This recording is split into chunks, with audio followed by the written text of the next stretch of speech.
Yep, it's the Chris Michaels Show. It's a Tuesday. That's what happens on Tuesdays. That's why I get to say, see you next Tuesday every time I end a Chris Michaels Show. So obviously a lot going on with the Jeffrey Epstein Files. Not much that we can say is a smoking gun, but there is enough in there for us to say, well, there seems to be a lot going on, and I really hope there is some kind of investigation continuing, although the Trump administration has said otherwise. But before we get into all of that, I want to say that Virginia seems to be at the forefront of an upcoming civil war yet again. Well, maybe not that. West Virginia Senator Chris Rose proposes a resolution for certain counties in Virginia to leave and become part of West Virginia. This is not unsurprising. And let's see if I'm able to share my screen. We all know at this point I've had trouble sharing my screen in the past because of some reason, but let's hope that nope, not a chance, not a flying effing chance. Can I share my screen? I don't know why. This is why I need an engineer. This is why I am not a technical person. I am the foundation from which a show is built around. I'm not here to try and figure out technical issues. So, StreamYard, thanks a lot. Anyway, it is mostly the western counties of Virginia, and I don't necessarily disagree with them, especially since that last election involving the governor is so, at best, dicey. I don't believe that election was all that honest. I mean, I don't believe any election is entirely honest as well. So, but this recent election, especially when we've seen all of the legislation that these woke Democrats have shoved down the throats of most Virginians, it's clear that there is some kind of election nonsense going on. And when I say nonsense, the amount of new taxes being introduced in Virginia is just off the charts. It's mind boggling. So it's no surprise to me that West Virginia is now making moves to try and obtain a little bit more land, make West Virginia for lovers once again.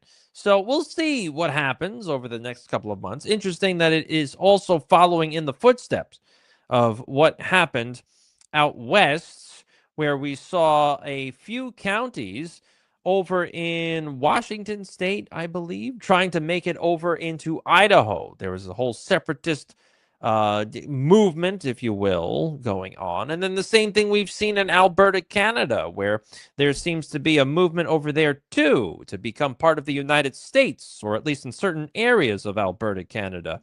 Very interesting times. The whole map is being redrawn, and that's totally because of what the Democrats have done for at least the past 2 or 3 election cycles and their overwhelming amounts of less than honest ballots or less than honest ballot counting. I'm sure I will get flagged in all kinds of, YouTubes and whatever else because I'm not being 100% pro-Democrat all the time and making conjecture based upon my experiences and knowledge of the political arena for the past, I don't know, how old am I? I mean, at least 3 decades I've been observing politics. But then again, what do I know, right? What do I know? And Fetterman, of all people, from Pennsylvania, John Fetterman, he is now saying that it is, now this is a quote from him. I don't want any flags about this. It's not a radical idea for regular Americans to show your ID to vote. Correct. Thank you very much. It is not unreasonable to show your ID to vote. In fact, in the state of New York, where I'm from, the voting or the ballot watchers, the voter watchers, whatever the hell they're called. You can tell Chris Michaels is a little irate tonight. It doesn't matter. They purposefully say, we do not want to see your ID when you show up to the ballot. I promise you they say that because it's happened. I know people that it's happened to. And the people I know say, well, how do you know that this is really me at the ballot? And generally, these people say, well, we've got video cameras all over the place. So, yes, that's right. In a school gymnasium, they've got video cameras that are so high tech and high definition that they can not only see the face of the voter, they can also see the signature of the voter when they go up to the table to say that, yes, I'm voting. And they can validate the signature from the camera at the top of the gymnasium to the signature that is on file at the voter registration agency, whatever the hell it's called, the Board of Elections. Yes, that's what they're told. And who in their right mind believes that kind of BS story? No, New York is extremely dishonest when it comes to their voting records, who can vote, who is voting, whether or not they're able to vote, whether or not illegal aliens are voting or otherwise. So please do not tell us anything else. And like I said, for what it's worth, John Fetterman saying the right thing when it comes to voter ID, honestly, completely. I mean, let's be straightforward with all of this. There's no reason why anybody should not be presenting their identification when it comes to voting. It is outrageous that the Democrat Party and their mouth-breathing voters truly believe that showing ID is somehow restricting the ability to vote. I mean, it's just absolute nonsense. Nonsense. I need to show an ID if I'm buying cigarettes, not that I smoke, if I'm going to a bar or if I'm going to a restaurant and order anything. I need to show an ID if I don't know, go to work or if I happen to go to a doctor's office and so on. But when it comes to deciding politicians and the future of this country, then no, we don't want to see it. Utter idiocy. Utter idiocy. Which leads us to Jeffrey Epstein and the monumental amount of items coming out to the fore. Now we can't say anything is definitive, right? Because if we do, we get into hot water. But we can say there is enough there to let us assume there is smoke. And if there is smoke, we only have to investigate as to whether or not it is in fact a fire that the smoke is coming from. So what does this mean? It means I don't want to hear from anybody in the DOJ that there is no reason to continue any investigation. I don't want to hear that there is no ongoing investigation, because that was the whole argument to begin with, to enforce redactions in the Jeffrey Epstein releases. Remember this. Oh, well, the reason why we've got redactions is because it's a national security issue. Well, how is it a national security issue unless Jeffrey Epstein and Ghislaine Maxwell is working for the national security apparatus? That's one. Two, oh, we had to make redactions because there's an ongoing investigation. We don't want to jeopardize the investigation. Really? Then how come the Trump administration has come out and said there are no ongoing investigations and we have no intentions of starting any other investigations into the Epstein file? What you are seeing is the only thing that you're going to be allowed to see, even though there are rumors of at least 3 million other files that are still under lock and key. The problem with all of this is that if there are no ongoing investigations, then there is no reason for the redactions, unless we're talking about victims. So who's zooming who here? Especially since we've seen the Jeffrey Epstein email where the FBI agent removes the memory from the video camera on the night he was supposedly suicided. By default, that wipes out all the video. So you mean to tell me that the FBI didn't know about that? They didn't know that if you do this one little thing, all the evidence is gone. No, that seems like a fix to me. And then yesterday, Monday, for some reason, Congress was able to see the unredacted versions of the Epstein files. You see how that works? The politicians can get all of the information. The politicians are able to perform insider trading. But for the regular ham and eggers like you and me, no, no, no, no. It's too big for you. You're too profane. You wouldn't be able to handle it. Well, I say to you, effing try me. I am not too immature and profane to handle revelations that potentially involve human and child trafficking amongst the hyper elite, not only of the United States, but for the rest of the world. The only problem that these people would face is that you've got other individuals like me, Chris Michaels, that would want some kind of accountability for all of this debaucherous, lecherous behavior. Thomas Mazie, he was able to see unredacted FBI files. He was able to see co-conspirators.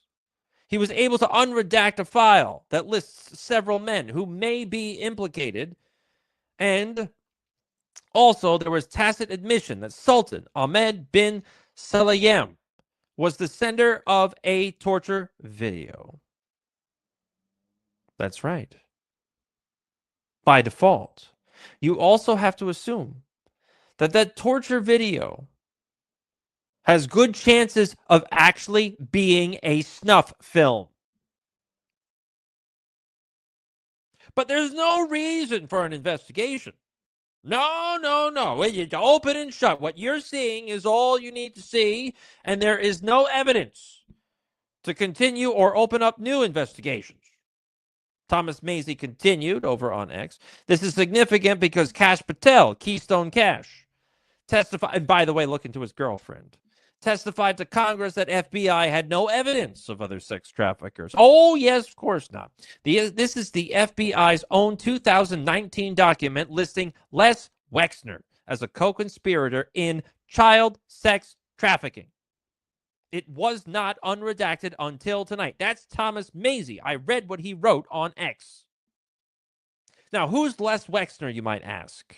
Well, this is the person that runs or ran Victoria's Secret and many other clothing companies. This person involved with things like the Victoria's Secret Angels. By default, he's involved with models. He's involved with women that aspire to be models. And some of these individuals are quite vulnerable because they don't know any better. And some of these individuals will do anything they have to do to try and become a model. You can read between the lines of what I'm saying here. Les Wexner sold a massive piece of real estate to Jeffrey Epstein, I believe, for a whopping $10. A single sawback right into Jeffrey Epstein's hands. Thomas Mazie continues. Here, DOJ acts as if they are justified in redacting the men's names simply because the document contains victims' names. Tonight, they learned that you can redact victim names while still publishing the other names per our law. Once again, you see the DOJ and the FBI trying to cover up for the hyper elite in this country and throughout the rest of the world. Now, why would they do that? It's because we are being ruled by utter degenerates, people that have zero morals, zero moral compass. And these individuals view us as nothing more than cattle and flies to be swatted. We exist to serve them and only them. They are the masters of our fate. Well, I've got news for you. Every single human being on this planet has a Promethean gene in it. And that gene ultimately will always rebel against the gods. I mean, it's a Greco-Roman mythology, right? It's in countless stories from mankind's past. There's always some kind of balance that happens. Mr. Mazie continues, until tonight, no one knew who sent the torture video to Epstein. I went to DOJ, unredacted the email, and reverse searched the email to discover it was a Sultan. Our law requires victims' information to be redacted, not information of men who sent Epstein torture porn. Remember, there was an email in the Epstein file where Epstein was asking somebody, how are you feeling? Love the torture video or likes the torture video or something along those lines. Epstein understands that this person probably did something out of their character by torturing somebody, possibly killing them. There is a mental threshold that somebody has to cross to reach that point. And once that point is reached, you can never go back. That's what Epstein was doing. Epstein was being a confidant to the royal family in the Middle East. That's what was happening with that. He wasn't saying that you're a horrible individual. Epstein was saying you can trust me. Epstein was a networker for the hyper elites.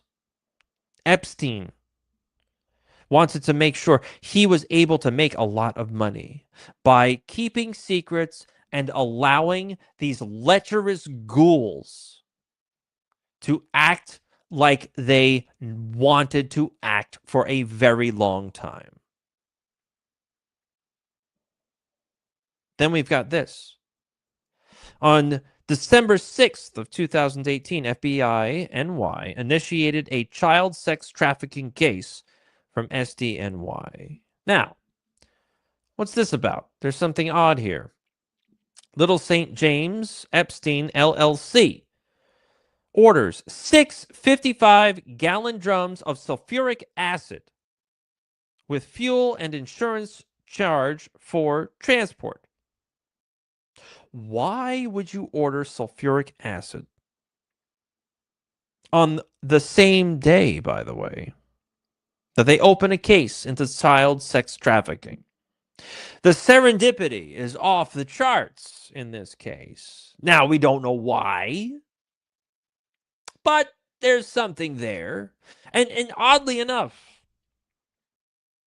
Mr. Bannon, Steve Bannon, the MAGA darling that everyone loves, the one that looks like a grease ball that drives to work with his head out the window.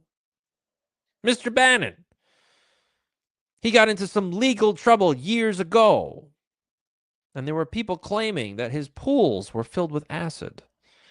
Why would that happen? And he tried to get his wife, Diane, to handle everything for him. Steve Bannon, close confidant with Mr. Epstein.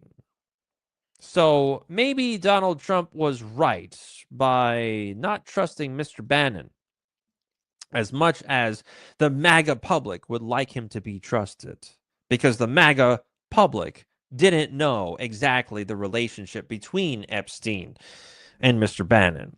The other names that were released: Salvatore Nuara, limited public information available. Identity, background, and specific connection to Epstein are not yet detailed in reporting, according to Grok. However, we do know that he is from Huntington Station, New York, out on Long Island, a mere under an hour from where I'm from.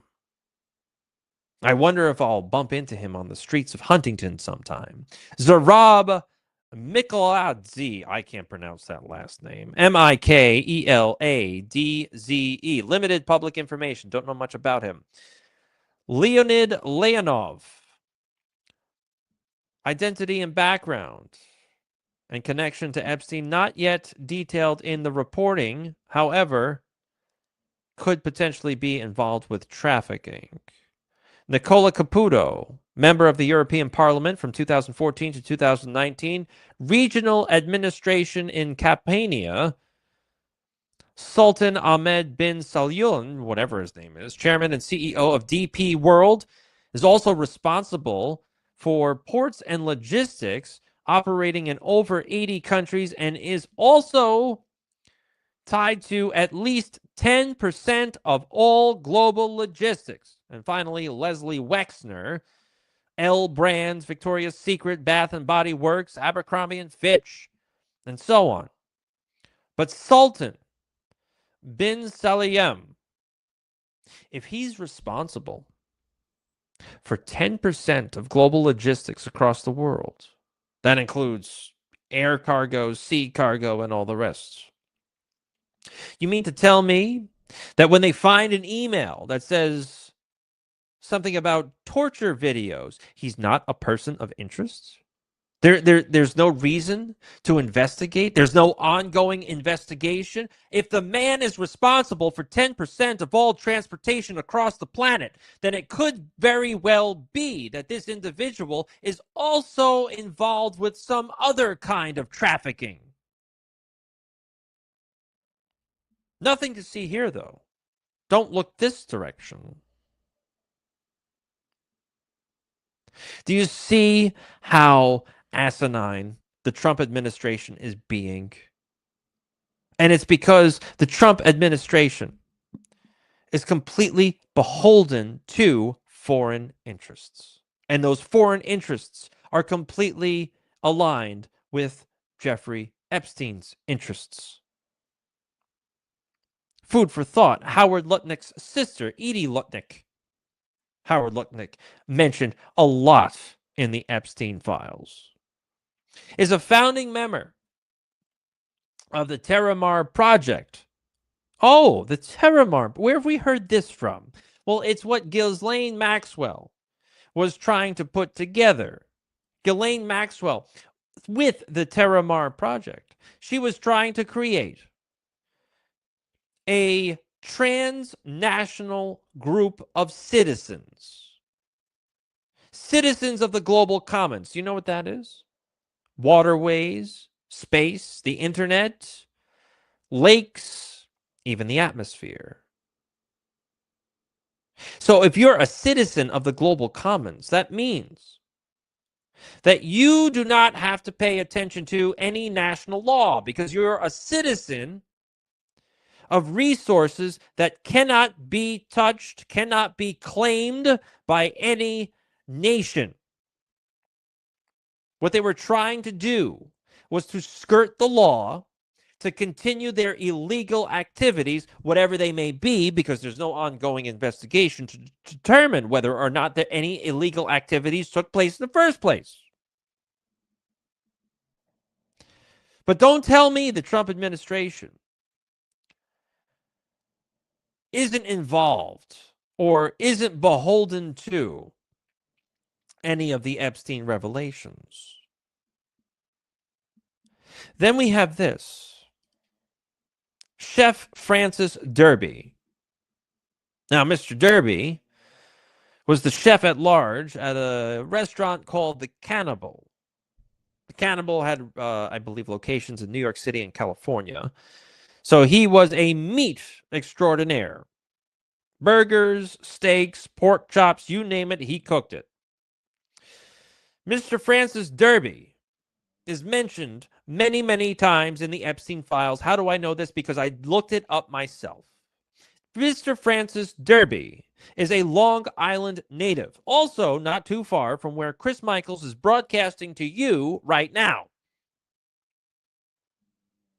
Mr. Derby is still a chef at a number of restaurants. I did a show earlier this week that reviewed Mr. Derby and what he was saying about his beef jerky and how Mr. Epstein just simply loved Mr. Derby's beef jerky. No, that's not a sexual connotation.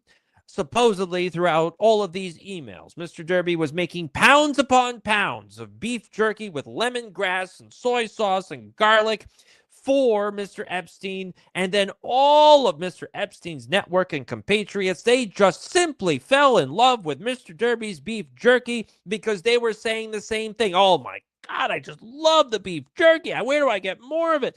They were sending beef jerky to Little St. James. They were sending beef jerky to Florida, beef jerky to New York City.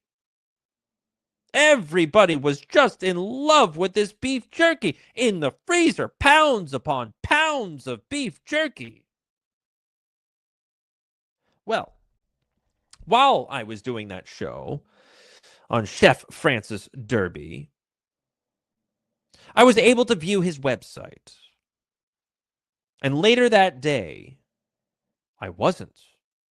because Mr. Francis Derby took down his website. It gave his phone number.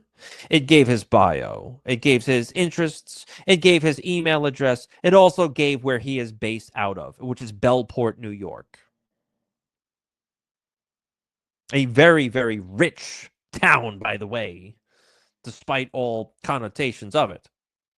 If you're south of the tracks, if you're north of the tracks, you don't want to go there. Why would you take down your website if you have nothing to hide? Now, there are a lot of social media influencers that are trying to make hay out of various phrases within the Epstein files. And I go and push back against them because these people are just looking up a word and they're not reading the full email. They're not reading the full context because they just want clickbait. They want you to sit there and say, oh my God, they finally found another code word like pizza.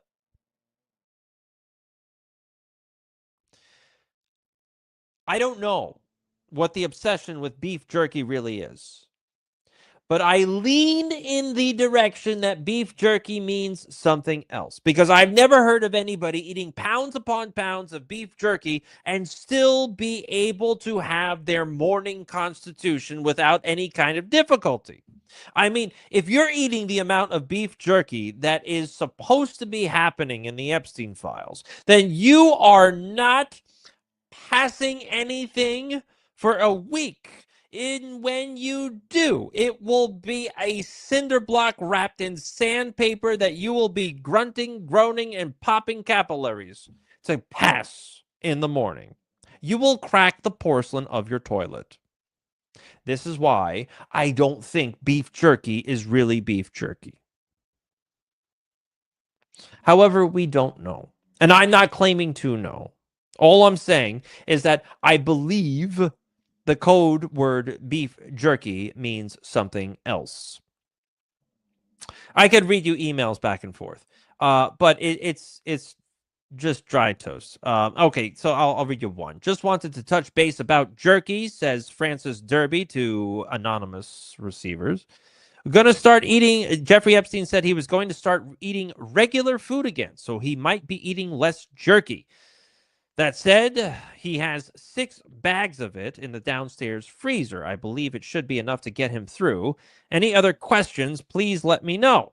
Now, a lot of people are saying beef jerky clearly means cannibalism because this person worked at a restaurant called The Cannibal. No, I'm not saying that.